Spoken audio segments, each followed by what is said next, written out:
All right, guys, we have a USA big box tool haul. So I was watching another one of Doc's videos, Last Best Tool, Doc's Last Best Tool, and he was talking about how Lowe's is dumping Ideal and picking up Klein, and they were marking their stuff down. And Lowe's is good for that, man. When they want to get rid of something, they clearance it down. They'll mark it all the way 75% off. When they want to get rid of it, that's how they get rid of it. They just mark it way down. They get rid of that stuff quick. They let the customers take it out the door. So let's see what we got. I went to 2 different Lowe's because the first Lowe's is like not a real good one, and they don't really have a good stock. So I picked up this, and I tried to get just the made in the USA Ideal. I didn't want the Chinese stuff. I wanted the USA made stuff. But I also did buy one of their Chinese tools as well, because it seemed to be something that I could use. So I got this guy. Most of the stuff was like, I say between 25% to half off. So between well, let's say between 20% and 50% off is kind of the range that I saw while I was in my local Lowe's. Your mileage may vary. So this is it's just a flip screwdriver. What I liked about this one was that it has the square, which I use. And in electrical work, electricians and stuff, you know, your outlets have like a number 1 square, breakers have a number 2 square. So you got number 1 square, number 2 square, Phillips, and then you're gonna have a flat. So that is actually pretty useful. And this one, flag, made in the USA. This tool is not made in the USA, but it's one of those 12-in-1s, and I got this more so for the, it has a square number 1 and 2, which I like, so that makes this a very useful tool for me. But it has the nut drivers, so 3/16, 1/4 inch, 5/16, 3/8 nut drivers, the way this thing works. And this one was marked down, so put a little light on it so you can see it a little better. So that's what you get in this one. So these are the prices that I paid, I think. Yeah. This, wire stripper tool. It's got it because it was made in the USA, old school. Can always use another pair of wire strippers. So then I went to the Home Depot, and I'm like, okay, well, obviously they're gonna be marking down all the Klein stuff. No, they just took it off the shelf. They just box it up and send it back. So there were no Klein deals at the Home Depot, and that's typical of the Home Depot.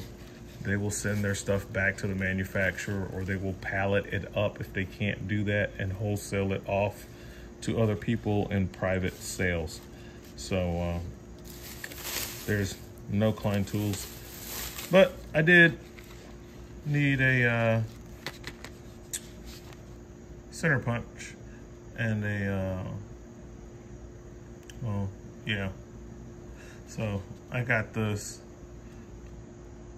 which is made in USA, Mayhew, and it was, what else did I get out of there? Oh, I also bought another battery for my Skil. So this was $14.97.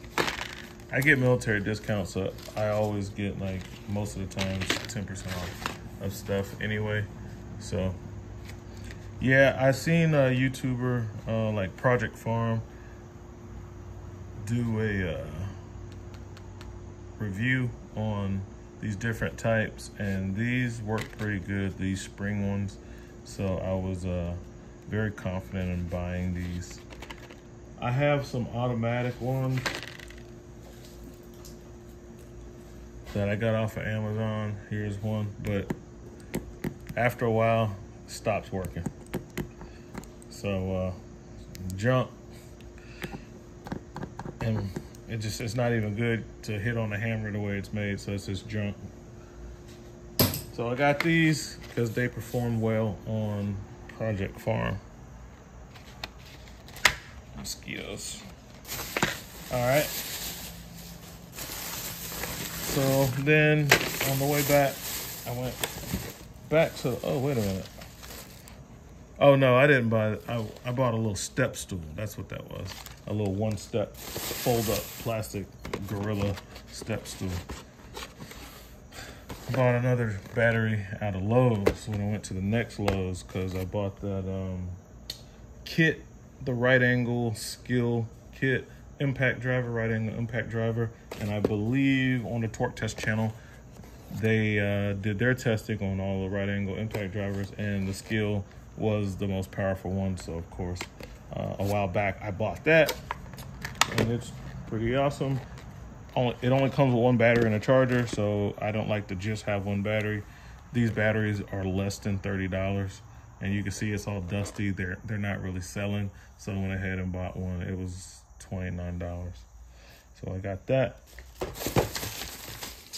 And then I got some more markdown USA Ideal tools. Okay, so that's what I paid for those. I picked up another no contact voltage tester. I have a Fluke one and I don't really like it. I'm gonna see if I like this one better than the Fluke that I have. I had a really good, I think it was a Southwire. The best one I've ever had was a Southwire, but then it didn't last. It didn't hold up. It got really inaccurate, and it was like, ended up after a couple years of use, it didn't hold up, and then it was junk. So I threw it away. I got these 8-inch long nose made in the USA with the regular dip handles. Okay. And then I got the counterpart, which was the 8-inch long nose with the Smart Grip handles. All right, so all this stuff, most of the stuff I got to pick up. It's made in the USA out of a big box store. I was happy about that. My Snap-on guy told me that he received a lot of boxes in the mail yesterday from Snap-on. So hopefully my ratchets are in there, and I will get to get up with him next week and see what he has for me. I'll let you take a look at the generator. I have taken it through the break-in procedure. So this is that generator that I ended up getting for the free,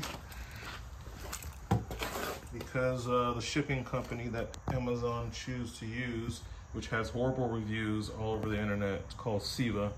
So if you order an item from Amazon and it says shipped by Seva, expect it to be at least 2 to 3 weeks late.